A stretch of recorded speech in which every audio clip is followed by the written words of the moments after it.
to Senate Bill 613, our final bill of the day. Senator Jackson. Thank you, Mr. Chairman. I appreciate your indulgence today. We had a long hearing upstairs of the Public Safety Subcommittee. If I could bring up my panel. Thank you.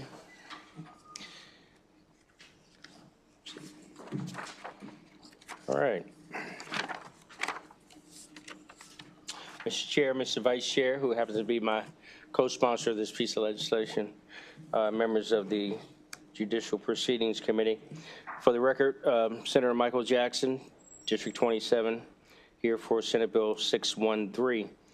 Senate Bill 613 establishes a pilot program in Montgomery and Prince George's counties only, authorizing use and installation of a distracted driving monitoring system to monitor distracted driving and level a civil penalty of $40 if the motor vehicle in question is operated by anyone whose attention is diverted from the primary task of driving. The intent of the bill is to focus on the use of handheld electronic devices, specifically cell phones. The Maryland Department of Transportation data from 2023 shows that distracted driving is the leading cause of vehicle crashes and roadway fatalities, with 203 fatalities accounting for 34% of all deaths and over 50,000 crashes, which represent 46% of all collisions.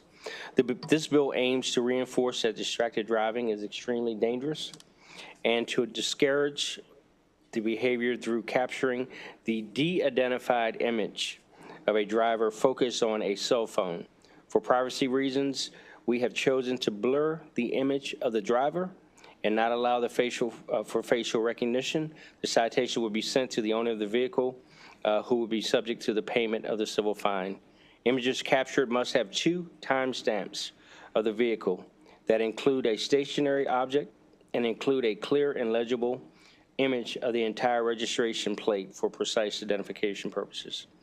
The bill has the support of law enforcement agencies in both Prince George's and Montgomery counties, as well as traffic safety advocacy groups.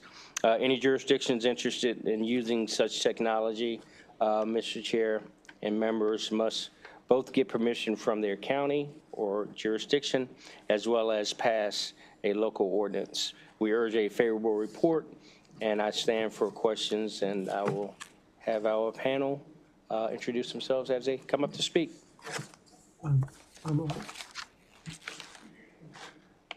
Mr. Stang, we're gonna do the in-person panelists first, and then we'll toggle over to you. So just hold tight for a couple more moments. Well, I'll say good evening now.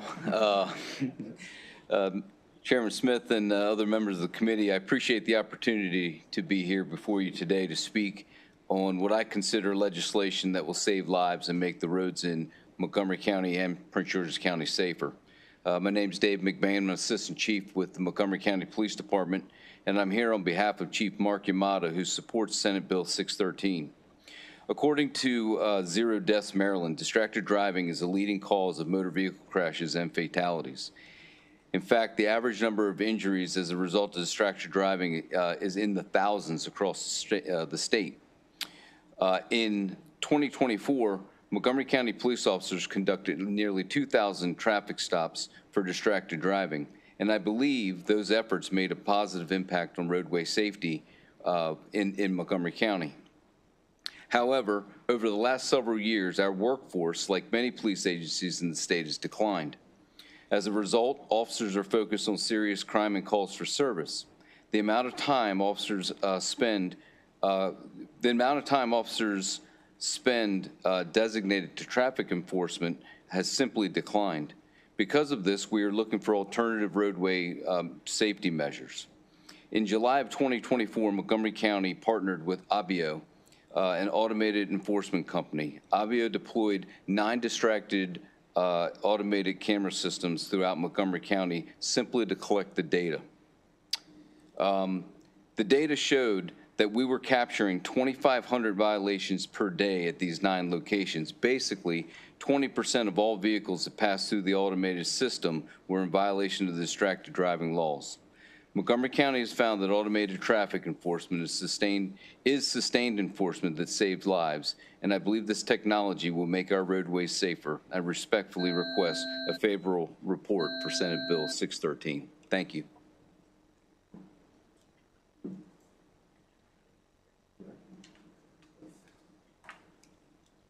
All right, good evening to Chair Smith and members of the Judicial Proceedings Committee. My name is Wade Holland. I am the Division 0 Coordinator for the Montgomery County Government. I want to thank Senators Jackson and Wallstreicher for sponsoring this innovative safety bill and encourage a favorable report. We have to be honest with ourselves that we are currently losing the war for drivers' attention. As smartphones went from a luxury to a necessity in the last 15 years, we've seen roadway fatalities rise across the U.S. It's estimated that about 6% of all traffic crashes in the U.S. have a cell phone as a contributing factor, but as was mentioned in previous testimony, it's largely expected to be undercounted. Estimates range between 20 to 40% of drivers regularly interact with their smartphone while driving. I encourage you all, as you drive home tonight, you'll probably see a lot of that, unfortunately, on our roadways as you go home. In Montgomery County, our collision reconstruction unit, which investigates fatal crashes in Montgomery County, has investigated fatal crashes involving drivers texting and drivers watching YouTube videos seconds before a fatal crash.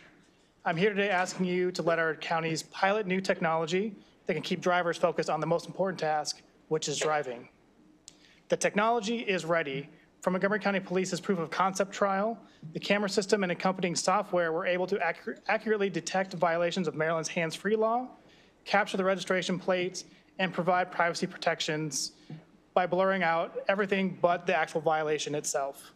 As with existing automated enforcement, a human reviewer will confirm the violation before issuing the citation. By authorizing this 3-year pilot, Maryland can be a leader in curbing distracted driving and advancing our shared Vision 0 goal. We came here today with a solution to save lives in our roadways and are requesting a favorable report for SB 613. Thank you.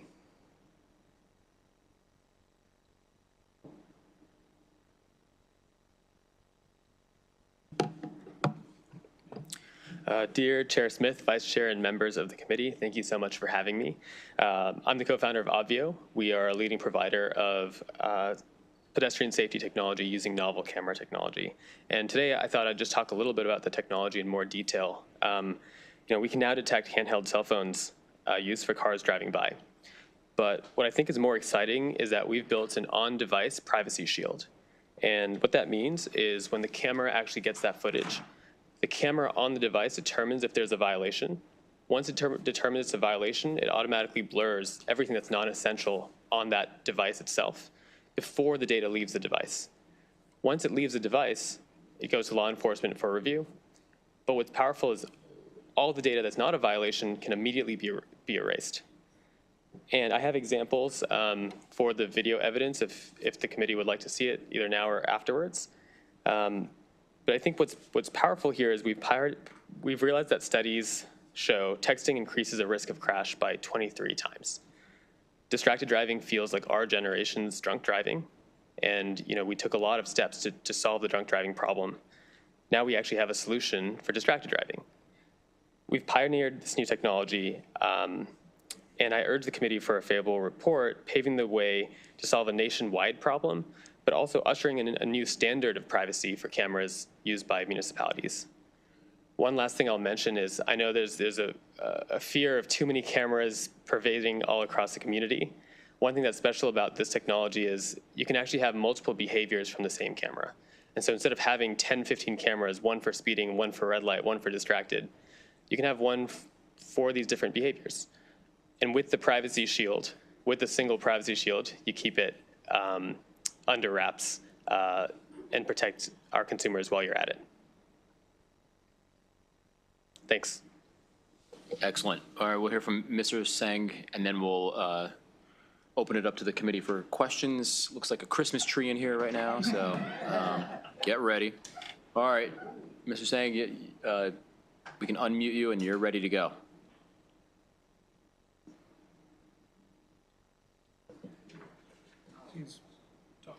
Oh, hold on one second.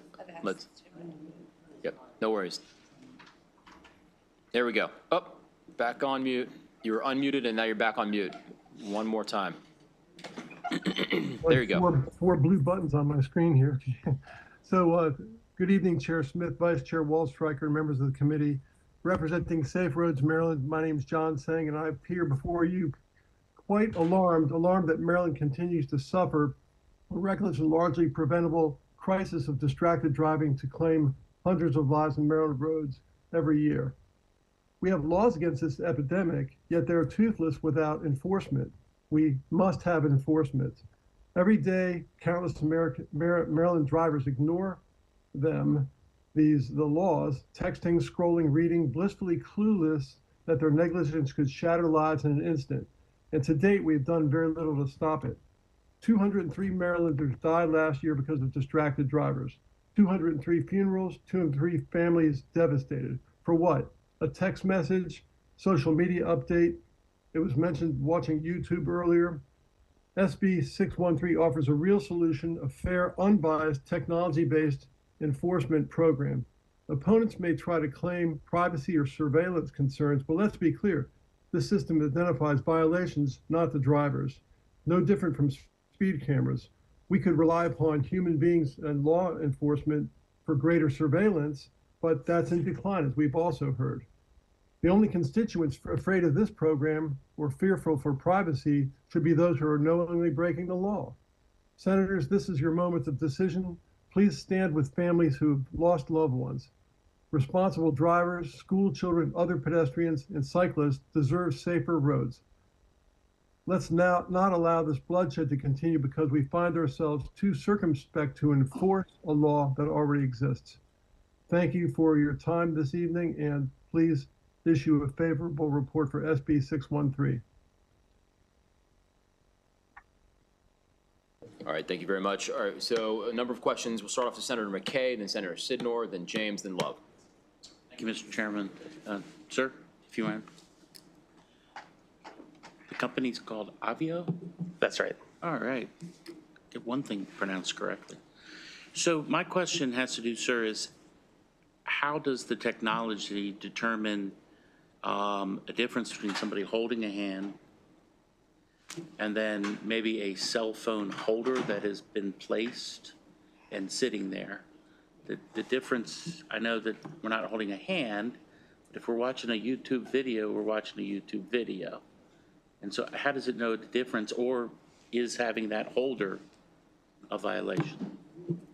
So as I understand it, the distracted driving law is focused on handheld usage of technology. That's what is considered illegal under the statute today. So if someone is putting their phone on the holder and watching shows, I know sometimes Teslas even have screens where you can watch TV shows. That was my next question. That's not something Not that I own a Tesla. That's not something that we would be detecting. Our technology focuses on, again, the device in somebody's hand, which, and we detect both of those. Is this technology being used in any other states? The technology for distracted driving is brand new. It's currently being piloted in DC as well. We just finished a 20 camera pilot with them to test the technology. All of this is state of the art. This didn't exist 2 years ago. And so, finally, I think people have been looking for solutions for distracted driving. The reason we decided to build this and spend our time doing this is because we've heard so much from law enforcement all across the country that this was the #1 problem that they're trying to solve for. So that's why we decided to build it. So, and this may be for the sponsor of the bill, do we have any data that says what type of, to me, distracted driving is distracted driving, and to be perfectly honest, we're all guilty of it. But that being the case, if you're looking at a cell phone that's just on a display, a lot of vehicles now have displays that they try to not allow you to hit buttons, but it still is distractive, whether you're having a Big Mac and a Coke, putting on makeup, doing your hair, it's all distractive. So I'm just trying to understand what type of data says handheld is the #1 distraction, or is distraction in its entirety the #1 reason for crashes? I can take a stab at it. We've been working on traffic safety for 10 years, so we have a lot of different observations. You're right. distracted is a very broad category. And there's a lot of different things that would encapsulate distracted driving.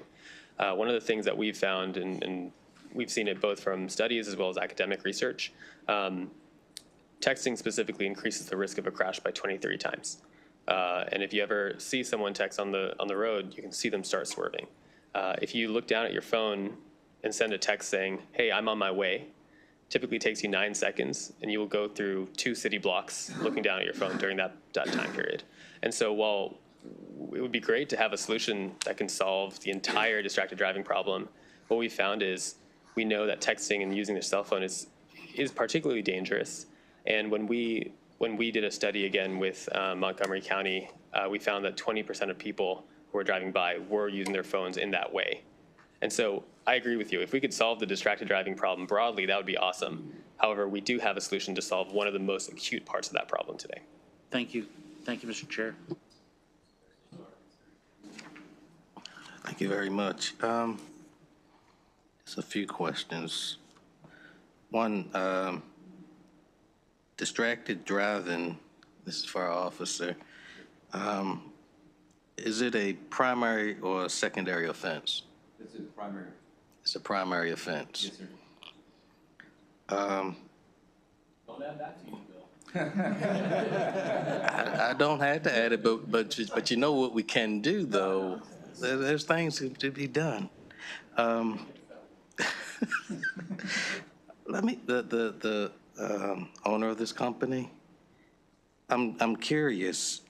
I know we're talking distracted driving, but we're also talking cell phones. So I'm assuming, is this technology really for distracted driving, or is it for cell phone use? Come to the podium now. Thank you. I understand there's a little bit of a confusion because the bill is a distracted driving bill. Right now, the technology does support, is the intent of this bill, at least from our perspective, is to be cell phone usage. Okay, so it's not somebody drinking a soda, eating a burger, or brushing their hair, which I've seen women doing their hair. It's not, I've seen, all right. So this is about phones. That's right. All right. So which then goes to my next question. I'm curious, the technology that you're using, is this like a cell site simulator type technology that's being used? Because I'm trying, how does the camera know that the phone is there unless it's, unless it's using that type of technology? So it's a new kind of artificial intelligence called computer vision. This is something that's used all over the place. Even as you take photos with your cell phone, your processor will look at the photo and brighten it up. You know, it's basically using smarts to detect what's happening on the frame. Based on that, it makes a determination, is there a cell phone in this scene? So I'm going to put a question out there, and I don't know if any of you can answer this, but maybe it's not. Would that be considered a search, a governmental search? I mean, that's a good question, but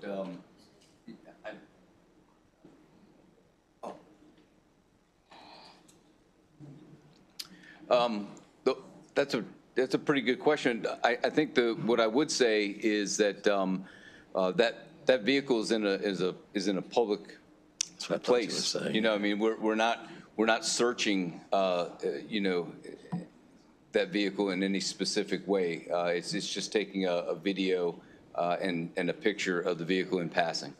Gotcha. Gotcha. And it's civil. All right. Okay. That's one other question. Yes, sir. Because I was looking at all the favorables and law enforcement. I'm curious. With this type of bill, would and some of the benefits that you noted with being able to kind of have police do some other police business rather than this. I had a bill the other day that dealt with traffic stops and trying. The argument that you all are making for the use of this technology was the argument that I was making, is in terms of making some things secondary driving offenses rather than primary. So I can appreciate you all trying to look to technology so that law enforcement could do, I guess, things that we would want law enforcement to do rather than, I mean, stopping people for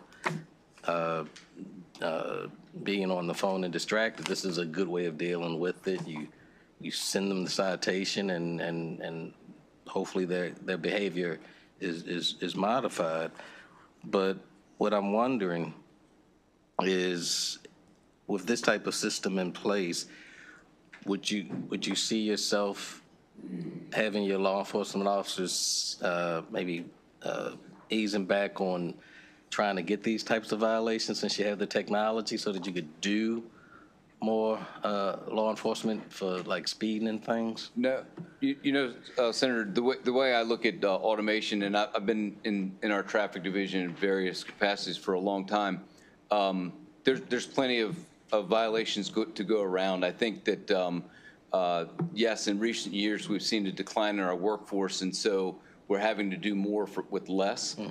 But I think the main values of our the strategic goals for our department are still to conduct traffic enforcement and to use the police officer as, you know, a component of that enforcement. I think that the automation is simply, it's saturated, sustained enforcement, right? It's out there in the winter, it's out there in the summer, in the rain, in the dark, and so it's sustained enforcement when we're not able to do it. No, I can appreciate. Yes, sir. I can appreciate the idea. So thank you very much. Thank you, sir. Thank you, and thank you all for bringing the bill. It's very interesting. Couple of questions. We just had a bill recently allowing technicians to be the ones that would issue citations. There was quite a debate about that, and we ultimately, added some language, I think we did, to increase and ensure the training of the technicians. Is that in this bill, and would you object to having some very express training, particularly since this is new technology? That's I have about 5 questions, but that's my first one, and you can follow up if you want to. But the next one is, it's a pilot program, and so we recently, we had a horrific accident, which I'm sure you all know about. We lost about 5 or 6 highway workers with some horrific speed, right? Yep. And then we labored over how to address this, and one of the things we were worried about was that this is going to be a new program. So we had a fairly long period of letting people know you're being watched, sending out citations without fines, like, hey, you were going over in this construction zone, to get the public to sort of buy in. I have a little bit of heartburn with this bill that we're not trying to educate the public and give them like non-monetary citations, because I think people are gonna be a little shocked if they go, whoa, wait a minute, this isn't my license plate, this isn't just a blurry vision of the backside of my car. This apparently is a picture inside my vehicle of my hands, my torso, I'm holding something, and probably my face was on there, but somebody blurred it out. I would be immediately apoplectic about that intrusiveness, and I think maybe you would want to slow walk that in. Not to mention, because it's a pilot program, I think it maybe has some kinks to it, and I don't know if there's going to be competitive procurement or if we've already selected this company, which bothers me. So there's procurement and that. And then the last thing, let me stop there. I have one more question, but I think I threw enough action. I have one last one, so go ahead and address those 3 or 4 issues. How would you address those? So your second part, yeah. The interesting thing with the distracted driving bill is we're trying not to put the cart before the horse, right? Good. As Avio was saying, we have some good video and picture quality and things to show you before you were to make a critical vote on this, right? Good. And so I think when you see the clarity and you see, basically, when we first started the pilot, there was not the shadowing out of anything. And that was one of the first things that we said is like, hey, we can't have any of that in there. Well, they did exactly what we asked. And we just wanted to collect the data to kind of prove that this technology would be beneficial to our roadways.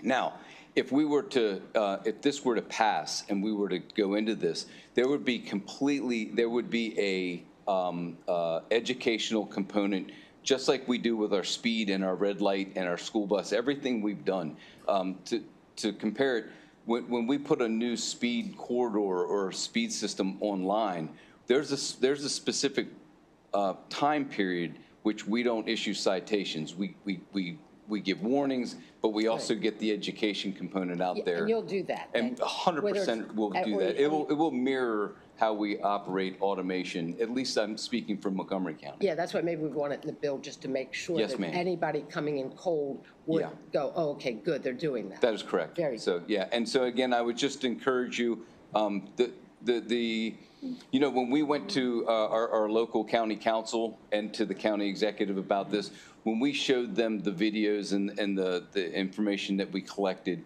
I think it paints a really good picture of what we're trying to do here.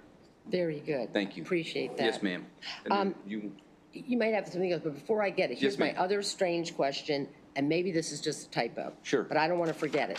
So this is a handout. Whose handout is this? Is that, I think it's from somebody who owns a Vivio. Is that you? All right. So on page 2, there's like a mocked up, you know, here's what a ticket looks like. Let me read you the third paragraph. Warning, failure to pay the penalty shown or to contest liability described in the next paragraph is an admission of liability and may result in the refusal or suspension of the motor vehicle registration. Where did that language come from?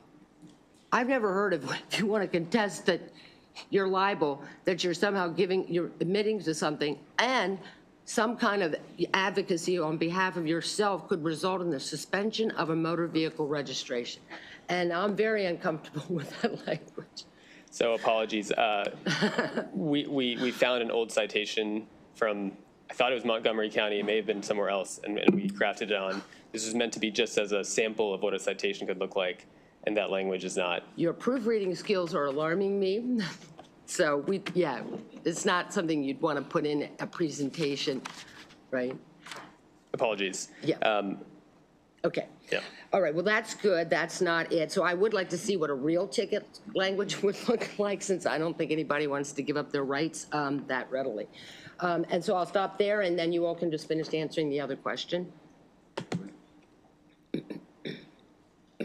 So going back to your first question, so this does not have the technician carve out. This says that it must be signed statement by duly authorized law enforcement. That's page 12. Okay. So we good. don't have that. This is basically, a lot of this is copy paste, similar to how we set up our speed cameras. So it's like we have speed corridors. So these still need signs, says you are now entering a distracted driving corridor. The camera will be between the two signs. Got it. The law also stipulates you can't give a warning until at least, I want to say 15 calendar days, as long as the signage is up there, assuming they're not on their phone and can see the signs. But if they've seen that, they know that they're entering an area where the distracted driving systems are active. Would you be adverse, because I'd be far more comfortable if we would send out some citations to drivers without a fine. If we're, you know, that's what we've done in many other instances, whether it's 60 days, 90 days. First of all, you may get a behavioral change, and I'm not into making money through these kind of camera. I do not like charging people money for traffic violations based on cameras as opposed to real law enforcement. It gives me heartburn. But I would be much more comfortable if we were sending out citations that told people, you've just been caught on candy camera, and guess what? In 60 or 90 days, this is going to come with a monetary fine, and here's what the monetary fine is. You may even have some better behavior, but would anybody have heartburn if we did something like that as a phase-in? I mean, that would be something we can currently do, even under older cameras, because it fines us up to 40 or whatever it is for that camera. So that's always an option to say, maybe for a first time, that can be a countywide or departmental policy about how they make those fines. And the fines for this are also the same as speed cameras, it's $40 for the I offense. don't, that's not, it's the principle, I think. All right, thank you, Mr. Chairman. Thank you, Mr. Chair. I want to follow up on my colleagues' questions about the technology. So a couple years ago, the Montgomery County Council asked someone to put in a bill, which they did, to address distracted driving. And at that point, it had 2 cameras that would be focusing in. As I see this, there's only 1. Is that correct? Okay. And then it appears from looking at, and thank you for putting that mock-up in there, because that's actually very helpful. It appears from looking at the pictures in there that what it does is it takes a wider angle view of the car and then it zooms in on the person. Is that correct? That's right. Okay, so then it only has a certain frame. So if somebody has the phone down here, it's not going to catch them. Is that correct? That's right. Okay. And then is there a way that, I mean, it's pretty obvious in these, but is there a way that the technology is able to determine that it's actually a camera and not something else that someone is holding that's about the same size? So the technology is continuously getting better. The way that we sort of fall back is, again, this does require human review from law enforcement. So when you have a clear photo like that, if the law enforcement officer sees and doesn't believe, from their perspective, it's clearly a phone, they can also choose to reject that violation. And are these cameras continuously running? That's right. And continuously, so they are taking images of all cars that pass by, not just the ones where they're distracted drivers?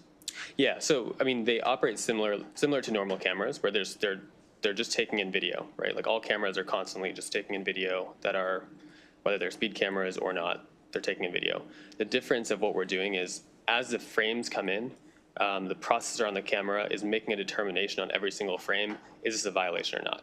And if it's not, it immediately throws that video away. Unlike other systems, where for most other systems, it's saving all of that data and uploading it to some sort of system. And so this device is basically taking in the footage, making a determination split second if there's a violation. If there is, it applies the blurring and uploads the video. If there's no violation, it immediately discards it. If it's a video, then how are you getting the zoomed in data as well?